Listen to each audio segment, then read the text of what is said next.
So maybe he felt empowered, emboldened enough that he was earning his stripes as a head football coach to stand up to his mentor, Bill Belichick.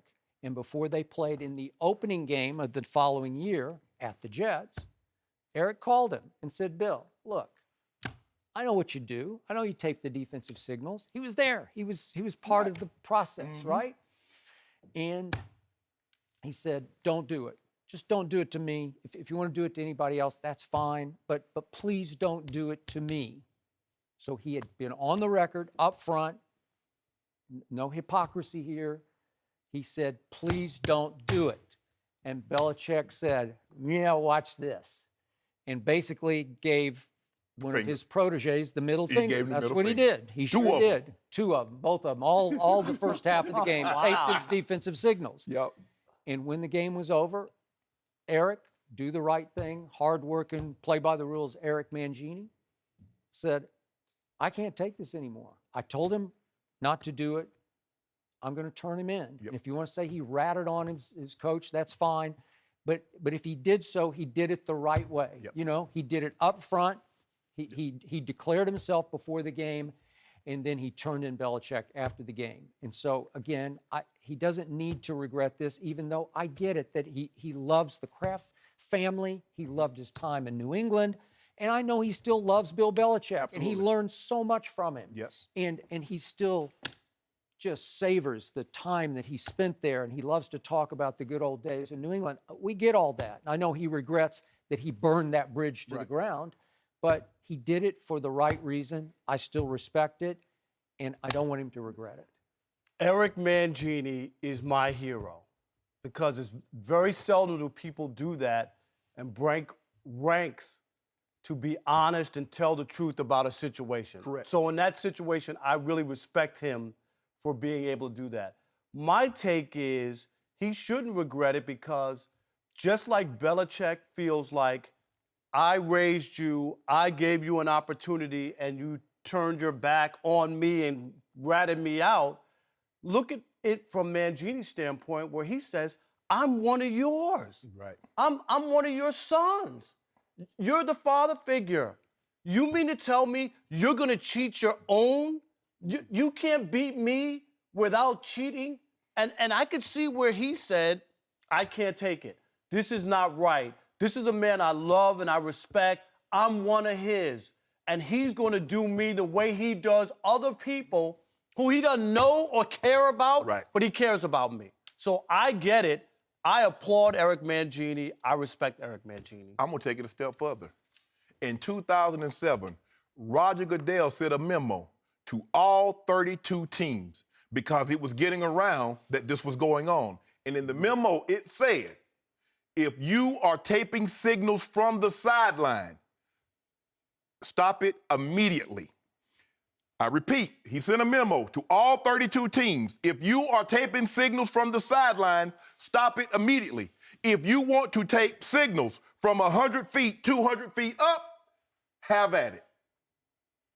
He got the memo. Okay, let's just say for the sake of argument, me and Rob, we used to rob banks. And I say, Rob, you know I'm getting out of the bank. I'm getting out of this. I'm going to be honest. I'm going to open up a bank. I know you rob banks, Rob, but just don't hit your boy. Don't rob your bank, right? Hey, Rob, don't come to my bank. Rob, just don't hit your boy. Rob say, F you, Shannon. I'm going to hit your bank at noon. So guess what I'm going to do, Skip? You're good. 911. I like to report a bank robbery that's going to be in process around noon. Yeah. If I tell you, you can go fishing in the lake. Fish on the left side. Don't fish it on the right because fishing on the right is illegal. Skip, why do you care? And Coach Belichick, Mr. Kraft said, Coach Belichick told him it only helped 1%.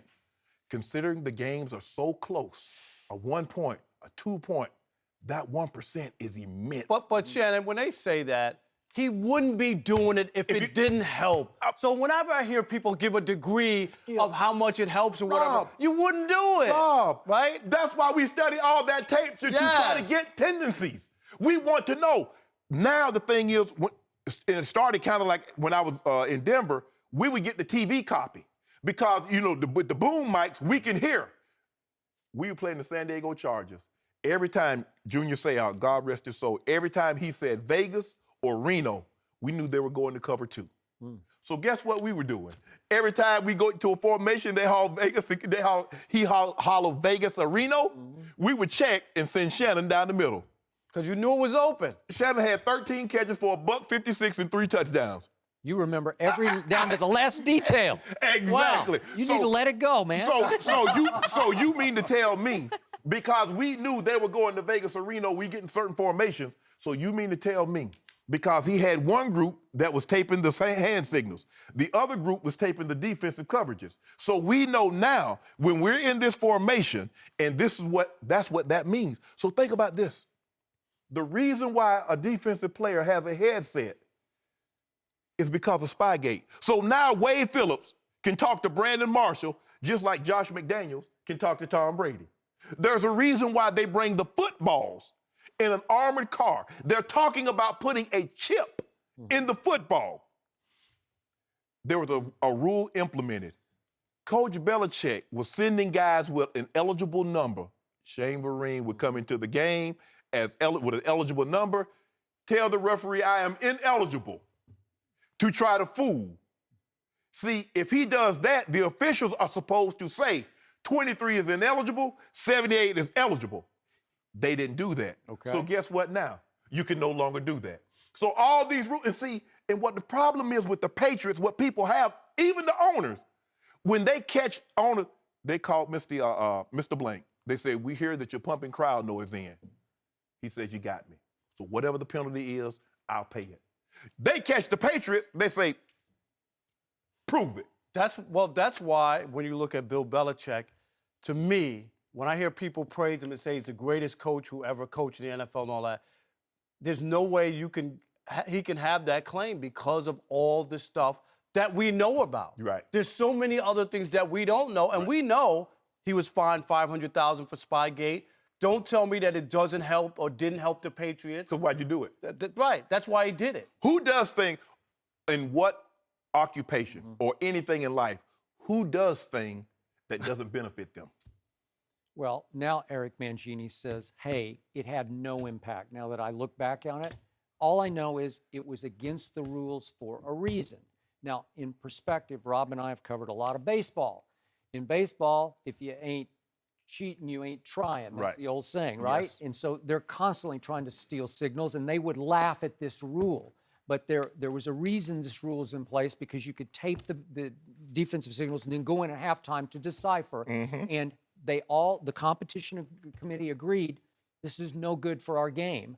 Let's at least outlaw, as you said, the field level taping. Exactly. Because the other way is harder to get a read Right. on the signals. Right.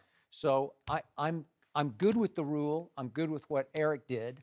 And my problem with Bill Belichick, he is obviously a great coach. You and I go back and forth on who gets more credit between Brady and Belichick, and I say 75-25. But I can't go greatest coach of all time for Belichick because of all of this. And I'm going to bring this up, even though it might be unfair, but there were lots of accusations from the St. Louis Rams and then the Carolina Panthers off those first 2 Super Bowls that they were videotaped at their walkthrough the night before the Super Bowl. And they have alleged it publicly, both of them, never proven, just for the record. But those kind of things are out there, and it always baffles me that a guy who we can certainly debate, he belongs in the sentence with the greatest coaches ever. If you want to throw in Lombardi and Landry and Walsh, whoever you want to put in your But you list. do have to take a look. Okay.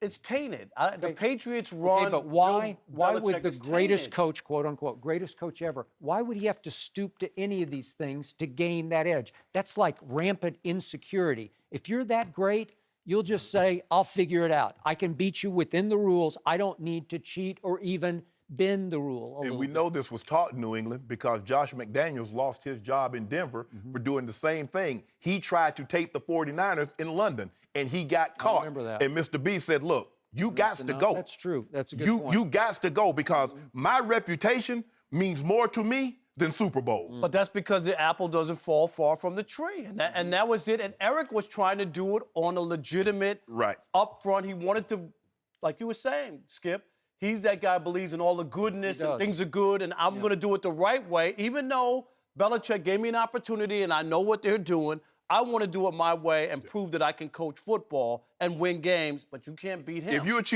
a teacher boy, I already know what you do to somebody. Right. There's definitely one group of people that doesn't care about any of this, and The that's Patriots. Patriots fans. Oh my God! Oh, you don't know what you're talking about. They live a good life. They have benefited from this.